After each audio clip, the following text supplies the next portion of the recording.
Good morning students. बेटा हमारा chapter 6 start हो चुका है और 6 चैप्टर हमारा था beginning with C plus plus. Beginning with C plus plus beginning with C plus plus में हमने यहाँ पर सबसे पहले जो डिस्कस किया था टॉपिक वो था कंप्यूटर प्रोग्रामिंग।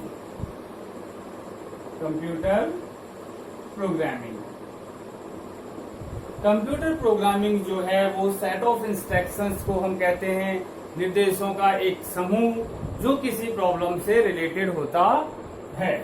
और इसकी दो टेक्निक आपको बताई थी, एक थी प्रोसीजरल और दूसरी थी object oriented programming language. Procedural language जो थी वो आपकी वेरिएबल बेस्ड होती है। किस पर बेस्ड होती है बेटा?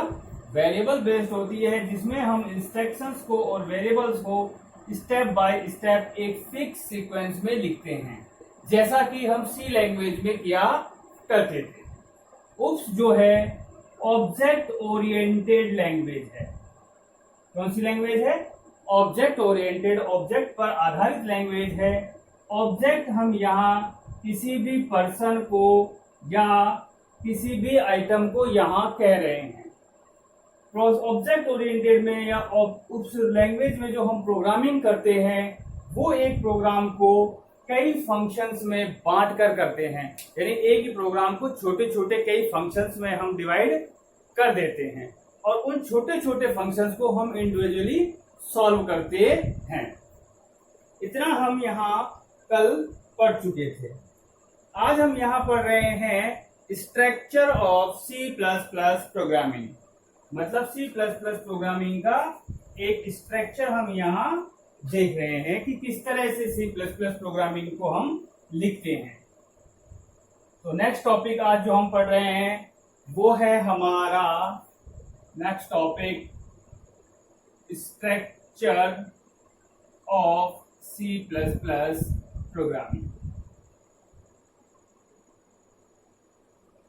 Structure of C plus plus programming. ये जो स्ट्रक्चर है हमारा सी प्लस प्लस प्रोग्रामिंग का, इसे हम 4 सब पार्ट्स में डिवाइड करते हैं। कितने? 4 सब पार्ट्स। मतलब किसी भी सी प्लस प्लस के प्रोग्राम को हम 4 सब पार्ट्स में डिवाइड करते हैं।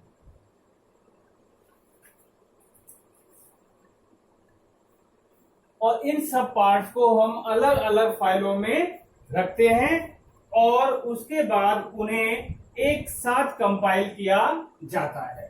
मतलब हम इसके जो 4 सब पार्ट्स होंगे उसमें अलग अलग रखेंगे उन चीजों को और फिर उनको एक साथ कंपाइल करेंगे। मतलब उनको एक साथ जोड़ के हम उसको कंपाइल कर देते हैं। अब बात आती है कंपाइल मतलब रन करना।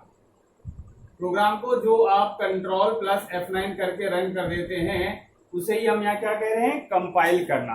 तो इन चारों पार्ट्स में हम प्रोग्राम्स को डिवाइड करेंगे और फिर उन्हें हम एक साथ रन कर देंगे। तो कौन कौन से 4 पार्ट्स हैं उसके? पहला है header file section. Header file section. और दूसरा है हमारा, पहला हो गया हमारा हेडर फाइल सेक्शन और दूसरा होगा हमारा क्लास डिक्लेरेशन।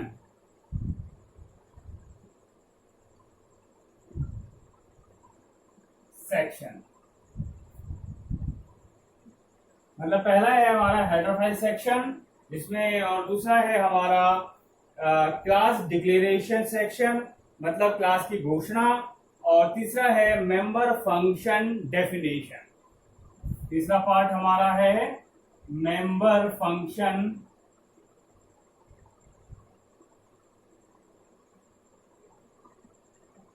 Definition section.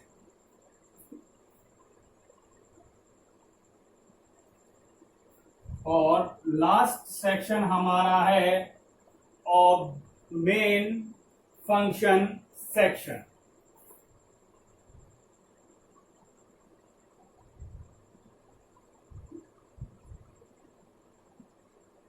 तो बेटा ये हो गए हमारे 4 पार्ट। किसी भी structure of C plus plus programming में हमारे 4 सब पार्ट्स होते हैं, या आप कह सकते हो सी प्लस प्लस प्रोग्रामिंग के किसी भी प्रोग्राम को हम 4 सेक्शन में डिवाइड कर देते हैं। पहला सेक्शन है हमारा हेडर फाइल सेक्शन, दूसरा है हमारा क्लास डिक्लेरेशन सेक्शन, और तीसरा है हमारा मेंबर फंक्शन डेफिनेशन सेक्शन, और चौथा है हमारा मेन फंक्शन सेक्शन। ये 4 हमारे सेक्शन है जिसमें हम इसे डिवाइड करते हैं। तो सबसे पहला सेक्शन हम यहां पर पढ़ रहे हैं, या आप जो पहला सेक्शन हेडर फाइल सेक्शन है इसको आप इंक्लूड फाइल सेक्शन भी कहते हैं। इसे हम हेडर फाइल सेक्शन भी कहते हैं और इंक्लूड फाइल सेक्शन भी कहते हैं। अब हम यहां पर इन चारों को डिटेल में डिस्कस कर लेते हैं। जैसा कि पहला आपको नाम से ही पता लग रहा है, हेडर फाइल सेक्शन या इंक्लूड फाइल सेक्शन। इस पार्ट में हमारे प्रोग्राम में जितनी भी हेडर फाइल्स काम में आने वाली हैं, कौन कौन सी हेडर फाइल हो सकती हैं? हो सकता है वो stdio.h हो सकता है वो conio.h हो सकता है वो math.h string.h हो सकता है, stdlib.h हो सकता है। तो ये आपकी हेडर फाइल्स हैं। ये सब क्या है? आपकी हेडर फाइल्स हैं। तो ये सारी की सारी हेडर फाइल्स या इनके अलावा और भी जो हैं, इन सभी को हम हेडर फाइल सेक्शन में लिखते हैं। मतलब ये कि जो हम C++ का प्रोग्राम बनाएंगे उसमें सबसे पहले क्या लिखी जाएंगी? हेडर फाइल्स लिखी जाएंगी, और जहां हेडर फाइल्स लिखी जाएंगी उसे ही हम हेडर फाइल सेक्शन या इंक्लूड फाइल सेक्शन कह रहे हैं। आया समझ में? नहीं आया? अब चूंकि ये जो हेडर फाइल्स मोस्टली जो थी वो सी लैंग्वेज की थी। ये सारी हेडर फाइल्स कौन सी है? सी लैंग्वेज की हैं। इसमें कई फाइलें C++ में भी हैं, लेकिन जो हमें सबसे ज्यादा काम में आने वाली हेडर फाइल होगी इसमें C++ में, वो होगी हमारी हैज इंक्लूड iostream.h। सबसे ज्यादा ये हमारी है C++ में। सी लैंग्वेज में जो हमें सबसे ज्यादा काम आती थी वो हेडर फाइल कौन सी थी हमारी? Has include stdio.h। stdio.h जो है वो सी लैंग्वेज में काम आने वाली सबसे ज्यादा हेडर फाइल थी। ये तो आपको हर एक प्रोग्राम में लगानी ही होती है। क्यों लगानी होती है? क्योंकि stdio.h का पूरा मतलब होता है standard input and output file. मतलब जो हमारे स्टैंडर्ड इनपुट आउटपुट हैं वो सब इस हेडर फाइल में एक्सप्लेन किए गए हैं। इनपुट आउटपुट फंक्शन कौन से? एक तो हमारा printf फंक्शन और एक हमारा scanf सेक्शन। ये दोनों ही फंक्शन हमारे इस हेडर फाइल में होते थे, और ये दोनों ही फंक्शन हम प्रोग्राम में लगभग हर प्रोग्राम में ही काम में लेते थे, इसीलिए हम इसको हमेशा इंक्लूड कर लेते थे। तो ये तो थी सी लैंग्वेज की बात। अब चूंकि सी लैंग्वेज हमारी पास्ट की बात हो गई है, तो अब हम सी लैंग्वेज पे कम बात करेंगे, ज्यादा बात हमारी किस पे होगी? अब हमारी सारी बातें C++ पे होंगी। तो जो ये हेडर फाइल सेक्शन है हमारा, ये अब सी का नहीं है, ये C++ का है। तो हेडर फाइल सेक्शन में हम सारी की सारी हेडर फाइल्स को लिखेंगे, या कह सकते हो सबसे ऊपर हमारी हेडर फाइल ही आएंगी, और जहां हेडर फाइल लिखी जाएंगी वही हमारा हेडर फाइल सेक्शन होगा। इसमें जो हेडर फाइल लिखी जाएगी वो होगी हैज इंक्लूड iostream.h। तो जो काम हमारा stdio.h सी लैंग्वेज में करता था वही काम हमारा iostream.h करेगा इसमें C++ में। जिस काम को हम सी लैंग्वेज में printf फंक्शन से करवाते थे उसी काम को हम यहाँ cout फंक्शन से करवाएंगे। इससे करवाएंगे cout से। और जिस काम को हमारा scanf फंक्शन करता था सी लैंग्वेज में, क्या काम करता था स्कैनफ? इनपुट लेने के काम आता था। वेरिएबल में इनपुट किसकी हेल्प से डालते थे? स्कैनफ फंक्शन की। तो अब सी इसकी जगह हमारा कौन काम आएगा? सी इन। कौन सा काम आएगा? सी इन। सी इन फंक्शन को हम यहां काम में लेंगे इनपुट के लिए। तो ये थे हमारे सी लैंग्वेज में, जिनके लिए हम stdio.h यूज में लेते थे। अब चूंकि हम यहाँ किनको यूज में लेने वाले हैं इनपुट आउटपुट के लिए? सी आउट और सी इन। इनसे ही नाम पता लग रहा है इनपुट, आउट से पता लग रहा है आउटपुट। तो ये जो सी इन और सी आउट दोनों ही फंक्शन हैं, ये हमारे किसके अंदर एक्सप्लेन किए गए हैं? iostream.h। जिस प्रकार printf और scanf को इसमें एक्सप्लेन कर रखा है stdio.h में, इसीलिए हम हर प्रोग्राम में इस हेडर फाइल को इंक्लूड करते हैं। सेम हमारा सी आउट और सी इन जो है वो iostream.h में आपका एक्सप्लेन किया गया है। iostream, आई मतलब इनपुट, ओ मतलब आउटपुट। इनपुट आउटपुट स्ट्रीम है। तो जितने भी इनपुट आउटपुट फंक्शन है, इनपुट आउटपुट फंक्शन है, जैसे सी इन और सी आउट, वो सारे हमारे इस हेडर फाइल में एक्सप्लेन किए गए हैं। तो ये था हमारा हेडर फाइल सेक्शन। तो आपको बताया हमने स्ट्रक्चर ऑफ C++ प्रोग्रामिंग जो है उसके हमारे कितने होते हैं? 4 सब पार्ट्स होते हैं, या हम कह सकते हैं सेक्शन होते हैं। हमारे कितने सेक्शन होते हैं? 4 सेक्शन होते हैं किसी भी C++ प्रोग्रामिंग में। पहला सेक्शन है हमारा हेडर फाइल सेक्शन, जिसे हम इंक्लूड फाइल सेक्शन भी कहते हैं। इस सेक्शन में हम सारी हेडर फाइल्स को इंक्लूड करते हैं। और ये भी फैक्ट है कि ये जो हेडर फाइल्स होंगी वो सबके सभी header file top of the programming होगी, मतलब प्रोग्राम के सबसे पहले लिखी जाती हैं। अच्छा, इसके बाद जो हमारा सेक्शन है वो है क्लास डिक्लेरेशन सेक्शन। दूसरा सेक्शन कौन सा है हमारा? Class declaration section. अब देखिए क्लास डिक्लेरेशन सेक्शन क्या होता है। इस पार्ट में हम क्लास की डिक्लेरेशन करते हैं, और क्लास की डिक्लेरेशन करने के लिए हमें यहां पर उसका डाटा मेंबर्स, किसका? क्लास का, और क्लास के मेंबर फंक्शन दोनों डिक्लेयर करने पड़ते हैं। किसी भी क्लास को डिक्लेयर करने के लिए हमें क्लास का डाटा मेंबर और उसके मेंबर फंक्शन को डिक्लेयर करना होता है। अब यहां पर बात आती है क्लास। सबसे पहले हम यहां क्लास को समझने की कोशिश करते हैं कि क्लास क्या है। अब देखिए, जैसे हमने आपको सबसे पहले पढ़ाया था एरे। एरे क्या था? एक कलेक्शन था डाटा का। कैसे डाटा? Same data type. कैसा data type? Same data type का कलेक्शन होता था एरे। फिर हमने दूसरा पॉइंट हम यहां पढ़ा था स्ट्रक्चर।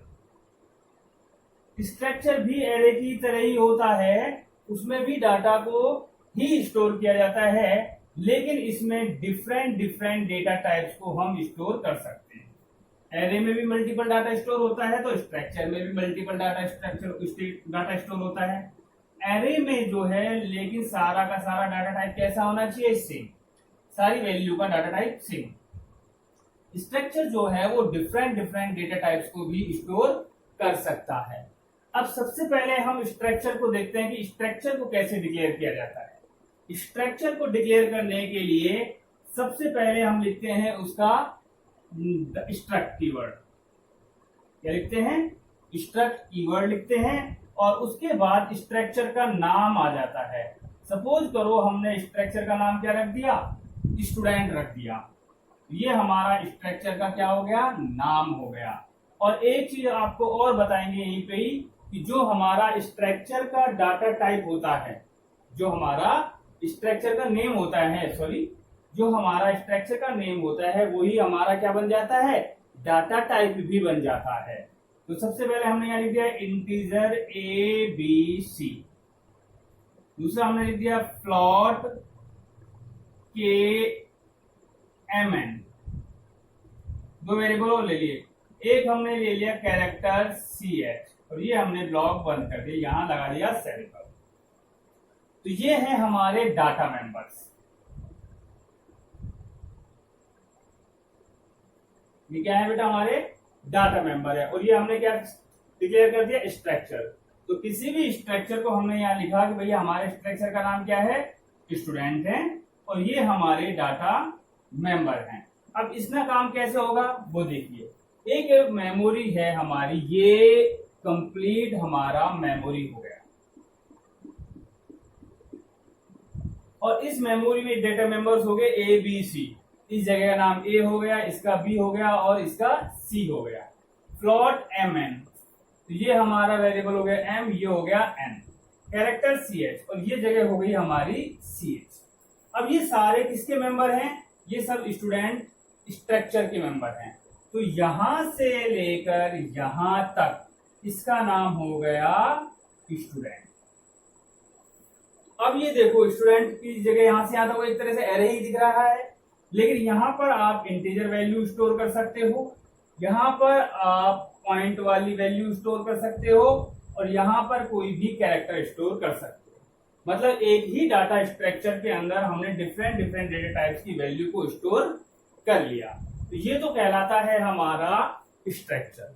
क्या कहलाता है, स्ट्रक्चर। अब हम बात कर रहे थे क्लास की। तो ये थे डाटा मेंबर्स। तो स्ट्रक्चर और क्लास, इसमें सिर्फ इतना सा ही अंतर है कि एक स्ट्रक्चर के अंदर सिर्फ और सिर्फ डाटा मेंबर होते हैं। क्या होते हैं, एक क्लास, इस स्ट्रक्चर के अंदर हमारे पास यहां केवल डाटा मेंबर भी होते हैं, जबकि एक क्लास के अंदर हमारे पास data member plus member function दोनों होते हैं। मतलब आपकी क्लास के अंदर डाटा मेंबर तो होंगे ही होंगे, और जो उस क्लास के अंदर या प्रोग्राम के अंदर जितने भी फंक्शंस हम लेने वाले हैं, उन फंक्शन का डिक्लेरेशन भी हम उसी क्लास के अंदर करते हैं। अब किसी भी क्लास को लिखने का हमारा क्या तरीका होता है वो देखिए। सबसे पहले देखो, यहाँ स्ट्रक्ट कीवर्ड लगाया स्ट्रक्चर के लिए। क्लास के लिए हम क्लास कीवर्ड लगाएंगे। क्या लगाया, क्लास के लिए क्लास कीवर्ड, और यहाँ हमारा क्लास का नाम हो गया। हमने हमारी क्लास का नाम क्या रख लिया, डेमो। तो हमारा क्लास हमारा हो गया कीवर्ड, और डेमो हमारा हो गया उस क्लास का नाम। अब यहां पर सबसे पहले हमने लिख दिया इंटीजर ए बी सी। तो ये हो गए हमारे डाटा मेंबर्स। क्या हो गए, डाटा मेंबर्स। और एक हमने लिखा फंक्शन। फंक्शन लिखने के लिए हम लिखते हैं रिटर्न टाइप फंक्शन का नाम। हमने फंक्शन का नाम फंक्शन 1 ही रख दिया, या फिर आप किसी भी प्रोग्राम में आप इसका फंक्शन का नाम इनपुट रख सकते हैं। और ये हमारा हो गया फर्स्ट फंक्शन, ये हमारा हो गया सेकंड फंक्शन, और ये हमने कर दी यहाँ क्लास की क्लोजिंग। और जैसे स्ट्रक्चर में लास्ट में सेमीकोलन आता है, वैसे हमने यहाँ भी क्या लगा दिया, सेमीकोलन लगा। अब क्लास में यहाँ पर एक चीज और बता देते हैं, क्लास के भी 2 पार्ट होते हैं। क्लास के कितने सेक्शन होते हैं, 2 सेक्शन होते हैं। एक होता है प्राइवेट और एक होता है पब्लिक। प्राइवेट और पब्लिक। तो जो हमारा प्राइवेट पार्ट है इसका, क्लास का, तो क्लास का जो प्राइवेट पार्ट होता है उसमें भी हम क्या लिखते हैं, डाटा मेंबर मेंबर फंक्शन। तो पब्लिक में क्या लिखते हैं, पब्लिक में भी डाटा मेंबर और मेंबर फंक्शन को ही लिखा जाता है। इसमें कोई यहाँ पर कंफ्यूजन नहीं है। बस प्राइवेट को हम क्लास के बाहर से एक्सेस नहीं कर सकते, पब्लिक को हम क्लास के बाहर से एक्सेस कर सकते। प्राइवेट को आपको लिखें चाहे ना लिखें, वो प्राइवेट ही माना जाता है। पब्लिक सेक्शन को आपको लिखना पड़ता है कि ये हमारे क्या है, पब्लिक सेक्शन के डेटाज है। तो आपको समझ में आया, ये हो गया आपका क्लास सेक्शन। अभी क्लास जो है, अभी आपको समझ में आया है तो बहुत अच्छा, नहीं आया है क्लास आपको समझ में तो कोई भी टेंशन लेने की जरूरत नहीं है। अभी जब हम चैप्टर में आगे बढ़ेंगे तो हमें पर्टिकुलर एक टॉपिक पढ़ना पड़ेगा क्लास। तो फिर हम क्लास आपको पूरी डिटेल में पढ़ाएंगे। कि क्लास के मेंबर फंक्शन, डेटा मेंबर्स किस तरह से होते हैं। यहाँ आपको जस्ट एक इंट्रोडक्शन मैंने प्रोवाइड करवाया है। आपको सिर्फ इतना सा ध्यान रखना है, एक क्लास के दो चीजें रखी जाती है, एक डाटा मेंबर और मेंबर फंक्शन, दोनों क्लास के पार्ट होते हैं। और क्लास को लिखने के लिए क्लास का नाम, उसके डाटा मेंबर्स और मेंबर फंक्शन को लिखा जाता है। जैसे स्ट्रक्चर में सिर्फ डाटा मेंबर होते हैं, तो क्लास के अंदर डाटा मेंबर और मेंबर फंक्शन दोनों को लिखा जाता है। तो ये हुआ आपका दो पार्ट हमने यहाँ डिस्कस कर लिए, किसके, आपके स्ट्रक्चर ऑफ C++ प्रोग्रामिंग के। तो पहला सेक्शन आपका कौन सा हुआ, पहला हेडर सेक्शन, जिसमें हेडर फाइल रखी जाती है। दूसरा क्लास डिक्लेरेशन, जिसमें हम क्लास को डिक्लेयर करेंगे। ये हमने यहाँ क्लास डिक्लेयर कर दी। क्लास डिक्लेयर करने के लिए हमें डाटा मेंबर और मेंबर फंक्शन दोनों को लिखना होता है। बाकी दो पार्ट हम इसके नेक्स्ट क्लास में डिस्कस कर लें। Thank you.